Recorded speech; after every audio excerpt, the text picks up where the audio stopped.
Hello everyone, my name is Bob, and I've received a request for a Kethane tutorial. So we're going to work on that. First of all, I'm going to show you how to build a simple little Kethane satellite. I could go with the smallest probe thing. It's a little big. There we go. We'll go with this. Now when you install the Kethane mod, you'll receive certain parts, and a lot of these parts are under utilities. Some of them are under science. In this case, the part we're looking for is the medium survey unit. You can also use the compact survey unit. That doesn't have as great of a range. They do the same thing though, which is they find deposits of kethane. Kethane is like a resource. It's like oil that you find underground, but you only find it under the ground in certain spots, right? You don't find on the Earth. You don't find oil everywhere. You find oil in oil deposits. So the first part of using kethane is to find it. So we're going to slap a medium survey unit on there. Now with any kind of robotic probe that doesn't have a carbon on board, you need an electrical power system. So we're going to pop a battery there. This thing's pretty power hungry, so we will go ahead and put a couple of nice big solar panels on there. Let's see, what else do we need?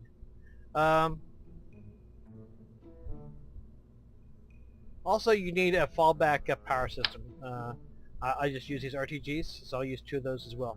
This is really more power than we need, but doesn't really matter that much. The overall satellite's very tiny, really.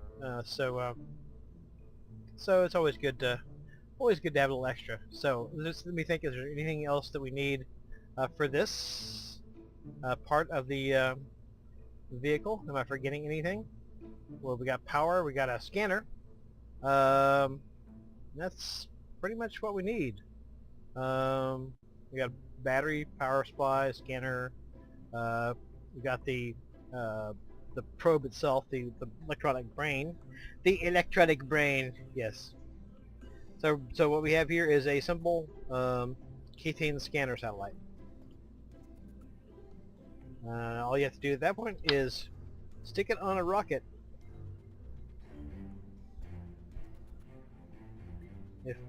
If you have a decoupler that will work, there we go.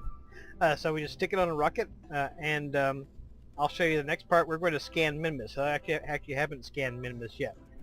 So I'm going to show you how to scan a moon by using a Minmus as an example, and we'll be right back. Okay, I decided to add RCS in case I want to do a little maneuvering or something, which means I gotta readjust this somewhat.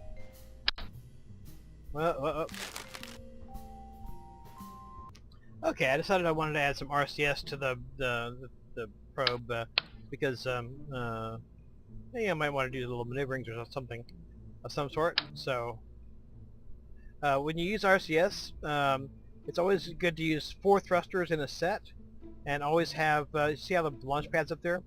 Always have it lined up this way, not like this way. That's going to make it easier for you to do translations if you need to. It doesn't matter for this spacecraft too much, but if you're doing a spacecraft that's going to wind up docking and stuff, that's going to really help you out. So we'll put our RCS thrusters there. We need a couple of RCS tanks. Don't really need more than 2.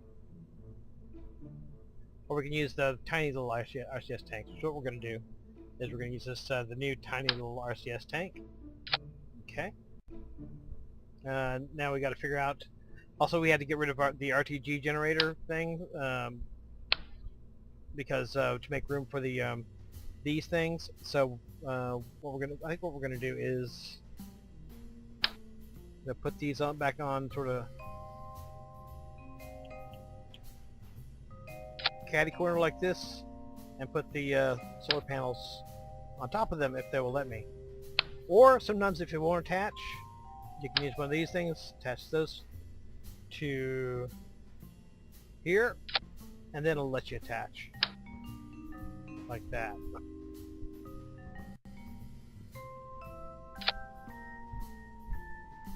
Okay, and that's our finished Kethane scanner probe. Again, I got way more power supply here than I really ever need for this. This is the most power consuming part of it, but it doesn't really consume enough to justify these gigantic panels. But yeah, what the hell? It looks cool anyway. Okay, I'll get it launched. Here's my rather eccentric looking launch vehicle. And we'll get it launched to Minmus, and I will catch up with you there. Okay, just a couple other little changes. I went ahead and put the solar panels on that side instead of putting them on the end of that. Also, we probably ought to have an RCS. Not that the probe itself needs it that badly, but the whole rocket's going to need one, and might as well go ahead and have one. Might as well go ahead and put that there. Okay, now finally, that's going to be our probe. It's grown a little bit, but I need to have SAS on there, and kind of wanted to have our RCS. It's more probe than really needed for the job, but it should be cool anyway. I'll meet you at Minmus. Okay, this is what Kerbin looks like with the Kethane map on. See this button here? It says Show Grid Overlay. I'm not quite sure what these arrows here are here for, but if you click on the button that says Show Grid Overlay, it'll show you the planet as it actually is. If you click on Show Grid Overlay, it'll show you the Kethane deposits. Now, Kerbin doesn't have that much Kethane, and what it has is on sort of over the ocean. But that sort of gives you an idea how it maps the Kethane deposits. Okay, we're heading in toward Minmus. What we want to have is an almost polar orbit at about, say 245,000 meters. Why should we have an almost polar orbit? This is because if you have an equatorial orbit, it'll only scan a narrow band around the equator, whereas if you have a more like a polar orbit, you'll scan a larger area.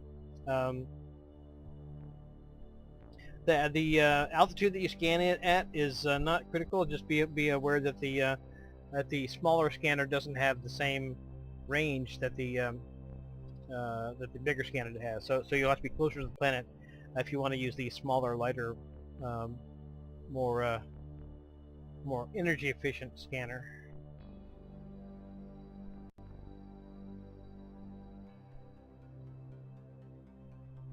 Oh well, fudge. Well, you get the idea. Sort of. You don't have to get a actually polar orbit, but it is a good idea to have a semi-polar orbit. Something like that should be fine. Okay, we're in orbit around Minmus. You can see some of my previous Destructotron. I guess that's the only thing I have at Minmus right now in this version of the game. And one thing I didn't mention last time is why should you have this particular altitude? Why wouldn't you scan at 40,000 meters? That's because of time compression. Using time compression, the scanner will still work if you use time compression, and using time compression is going to drastically cut down the amount of time it takes to scan the whole planet or moon. And of course, if you're at a low altitude, there's only so much that it'll let you time compress. The further out you are, the more it'll let you time compress. So probably you want to have an altitude, if you have the big scanner, you want to have altitude about 240,000 meters out. If you have a little scanner, then you have to go a little bit closer. And speaking of the scanner, let's go ahead and turn it on. By default, this thing has a scan tone, which can be kind of annoying. You can turn that off there. Let's go ahead and activate detector. I got this menu by right-clicking on the scanner itself.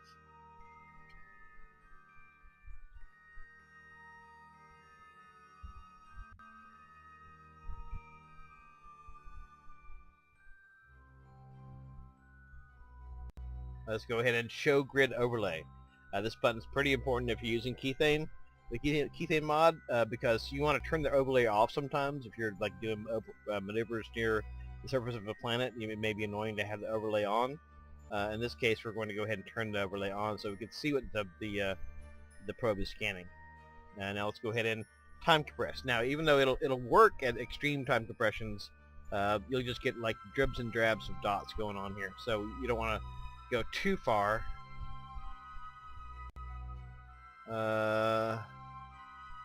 Let's try. That's too much. No, it's not. Yeah, 1,000 times is okay.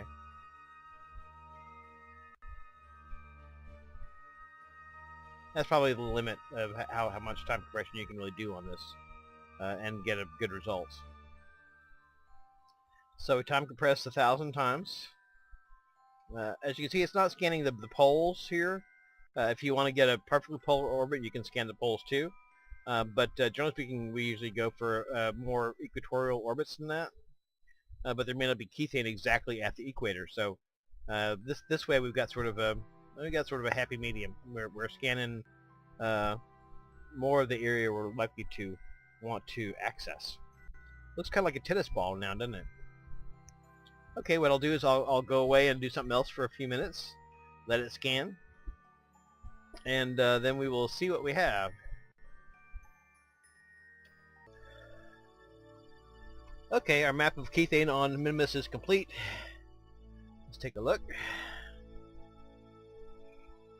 There used to be more Kethane on Minmus than there is now.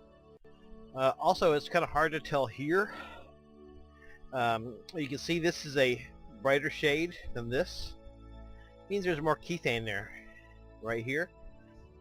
You can hover over it. See, that's got 400,000 liters of Kethane. This has only got 144. That's got 435. So the brighter the color, the more Kethane is there. Also, you may notice there's a lot of Kethane on areas that are not that are kind of rough. I mean, you can land there, but it's rougher landing spots.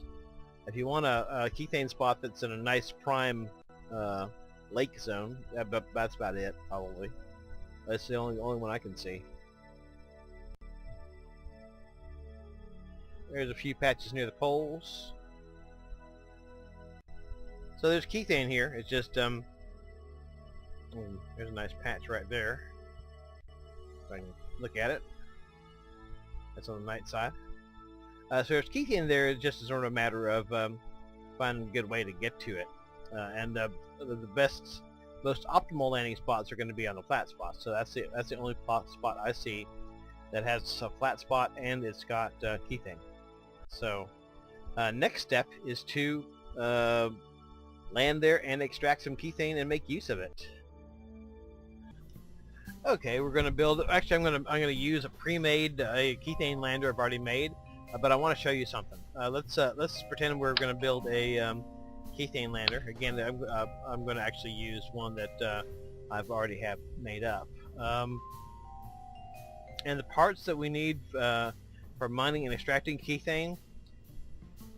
The first thing we need is a Kethane miner. Now this is a big heavy unit. That's 4 tons. So that would only be for a very large heavy drilling equipment. There's also a small miner. That's 1 ton. Probably more realistic for a lander this size. Let's just put some parts on. Okay, here's a small Kethane converter. That's not quite a ton. Here's a big heavy-duty Kethane converter. Again, that'd be for heavy equipment.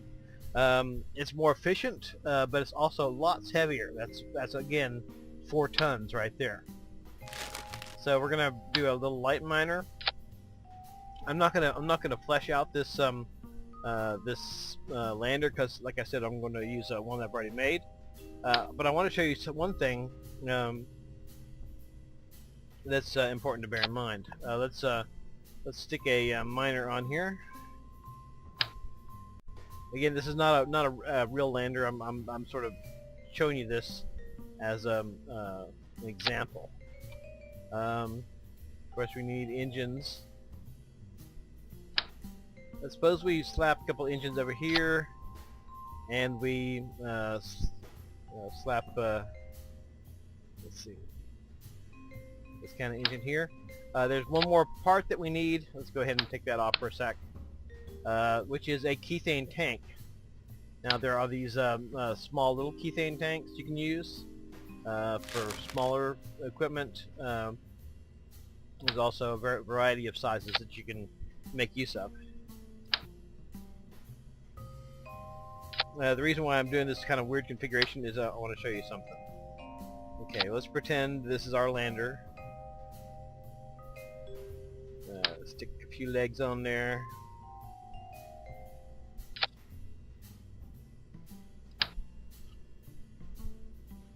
Okay, now if you have your fuel tanks in the same line as your converter, then you don't have anything to worry about.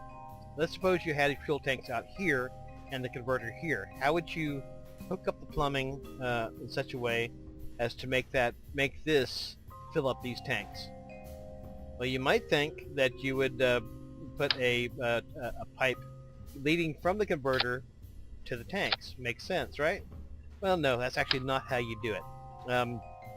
The converter works by subtracting negative amounts of fuel from the fuel tanks. So it's actually, in its little weird world, it's actually taking from the fuel tanks. So if you do have a situation like this, where you have the fuel tanks that are not in the same line, as are not connected vertically with the converter, if you need to have fuel lines going between them, and they need to be going from the fuel tank to the converter, not the other way around. It's counterintuitive, but that's the way it actually works. So for a complete, you might want to have a scanner on here too. So for a complete kethane extraction system, you need kethane miners to mine the kethane, a kethane converter to convert the kethane. Actually, first let's do this in proper order.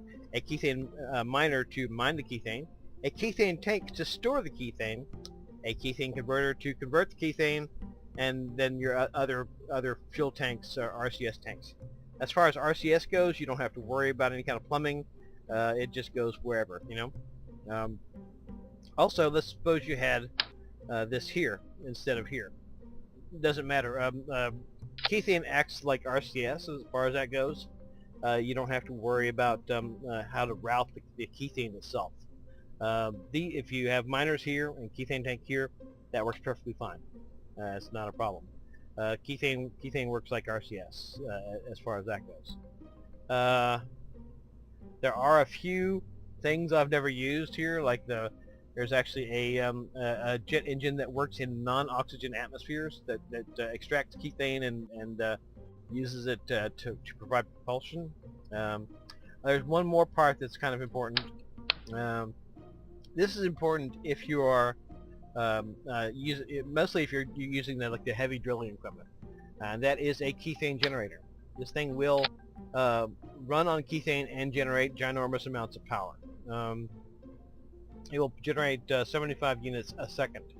By contrast, the big solar panels, they will produce 18 units a second. So that's a very considerable amount of power that this provides, which is good because if you're using this thing, that uses a ton of power, and various other things. So if you're using like big scanners, big scanner will consume 2.5 a second. So that's sort of the rundown of those parts. Now we're going to actually load. Let's see. Where am I? Mun Explorer 2. I use this on the Mun, but it should reach Minmus just fine. And I've crashed.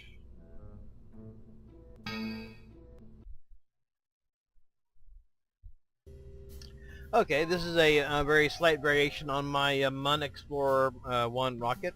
I'll call this a Minmus Explorer 1. and it sort of just has the most basic things that you need to have a self-refueling spacecraft. We got kethane tanks, got one kethane miner, got one kethane converter, one RCS tank, and one fuel tank, and a nuclear engine.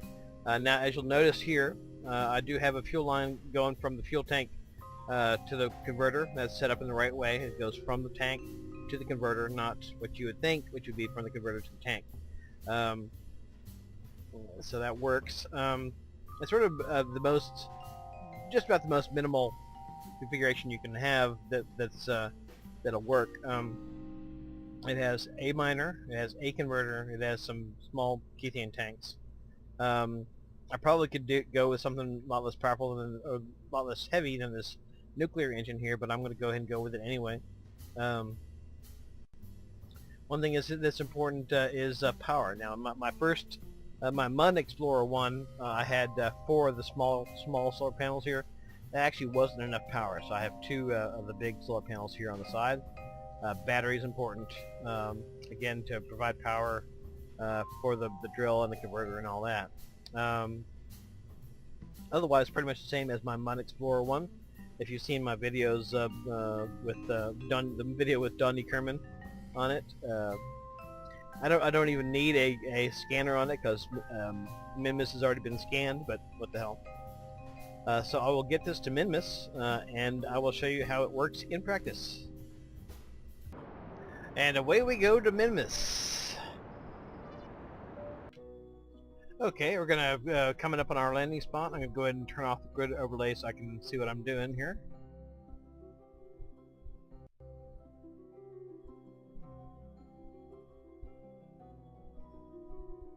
You get situated over the landing spot. Sometimes there can be kind of parallax effects. I don't know if you're familiar with what that is. Because of the distance between the planet and these rings, it can appear that you may be going someplace that you're not. So it's good when you're doing something like this to line up both ends of the ring with itself there, so it makes a straight line, so that you kind of know that where you're going is where you're actually going. Yeah. Uh-oh. Ah, damn it. Well, let me play with this a little bit. Minmus is in a lot of ways easier to land on than the Mun, and also it's easier to land heavier things on Minmus than the Mun, and it costs about the same amount of fuel to get there. So really, Minmus is always my primary target. I've started colonizing the Mun just because I'm sort of lazy. I don't want to have to do the inclination burn every time I go there, which with the Mun I don't have to do. But in terms of a utilization location, Minmus really has the advantages.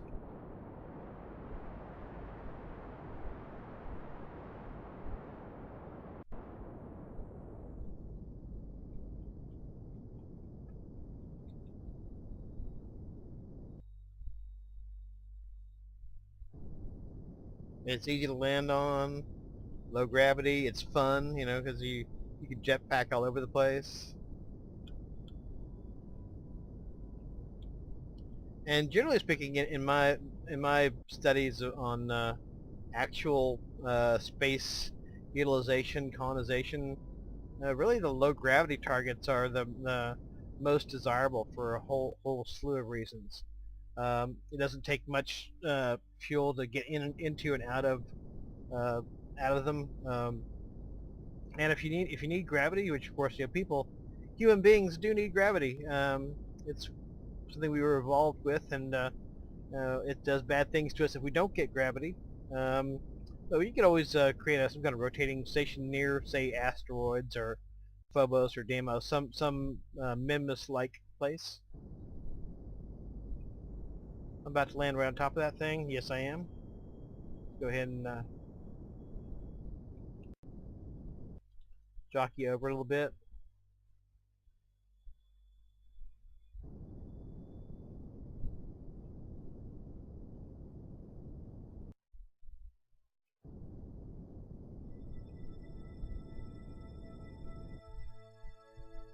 And there we go. Easy as pie. Yeah, a little space junk there. Alright. Let's pop out the landers for when we decide to send him to have a look around. But right now we're going to start mining. First thing we need to do is pop out these solar panels.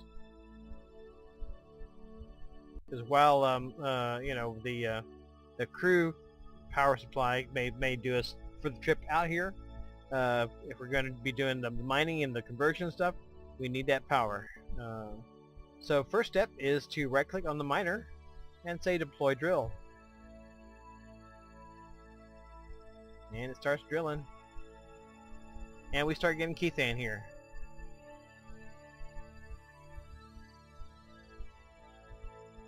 We only have one miner here. This is very minimal configuration, so this is going to take a while. And we'll just get some kethane going here, you can time compress while you do this. We can actually do that now. Go ahead and time compress.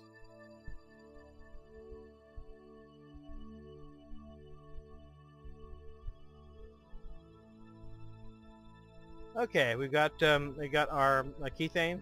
Go ahead and retract the drill so it's not using electricity. Okay. So we got full kethane tanks. We don't have much, we didn't use much fuel getting down here. So let's go ahead and fill up what we have. We'll right click on the converter. And you have these 4 different options. Activate liquid fuel conversion, oxidizer conversion, monopropellant conversion, and xenon gas conversion. Now these don't all work at the same efficiencies, but we should be able to run both the liquid fuel and the oxidizer converter at the same time. We should have enough power for that. And we see we're filling up our tanks here pretty quick.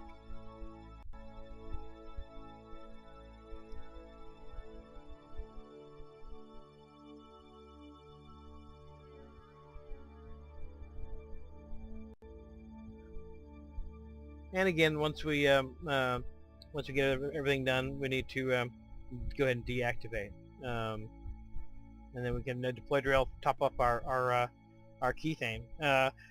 Now let's suppose we are going to take this little bug to Ike, which is not totally outside the realm of possibility. We would definitely want to have full kethane tanks with us when we go, so that we could convert the kethane into fuel en route. And I've done that in the past. Used kethane. I've stopped off at Minmus to refuel and then went on somewhere else. And also I use it that way when I was doing my moon hops in the amazing adventures of Dani-Sang. I would hop a ways, refill on kethane, and then convert fuel and make sure my kethane tanks are all full. Then hop a ways again, convert kethane to fuel on the fly, and yeah, and probably in it's remotely possible in theory. I could actually after refueling it here on kethane, I could probably take this thing to Ike. Now it's not gonna land on Duna, but I could probably take it to Ike. I don't think that's totally outside the realm of possibility. Okay, and we are. Let's go ahead and make some monopropellant, because we did use a small amount. And our power supply is totally deactivate that when we're done. Our power supply is totally adequate to this task. We're done drilling kethane. Let's go ahead and retract the drill. And here we are. That is how you use the Kethane mod. Let's get this old boy out here and have him enjoy some of the sights of Minmus. And of course, this is ideal for a exploration vehicle. It's almost overkill for Minmus, but say on the Mun, you can just hop around from one kethane spot to another, check out the sights. That's what I did with Dani-Sang, and then go some other spot. Okay, well that's using the Kethane mod. He's a happy guy.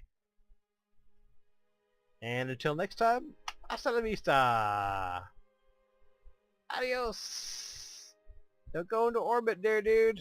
What's your name? Oh, well, I don't know. But don't. Whoever you are, don't go into orbit. But, screenshot. Okay, that's using Kethane Mod. And again, I have no connection to the good folks who make Kethane, the Kethane Mod. I'm just a guy who uses it, and I got a request to show how it's used, and that's how it's used, and it's pretty darn awesome. So many thanks to the guys Dani-Sang and Majiir who made the mod, made / maintain and improve the mod, and that's all for right now.